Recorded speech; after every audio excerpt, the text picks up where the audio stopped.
Raquel, y aquí tenemos el Manneken Pis, que te decía, el niño meón, que es lo que significa en neerlandés.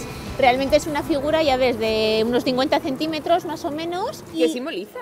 Pues realmente hay muchas leyendas, nadie sabe exactamente la real, ¿eh? Es que era un niño que la ciudad iba a ser sitiada y se hizo pipí y entonces apagó la mecha de la bomba que iba a explotar la ciudad de Bruselas. Hoy lo vemos desnudito, pero normalmente va vestido a veces y tiene como más de 1000 trajes. ¿A que no sabes el día del Pilar qué traje va a llevar? Eso te iba a decir. ¿Tiene traje de baturro el Manneken Pis? El Manneken Pis tiene traje de baturro. Oye, mira cómo marcamos los aragoneses, ¿eh? Aquí está un poquito de la esencia de Aragón en el Manneken Pis.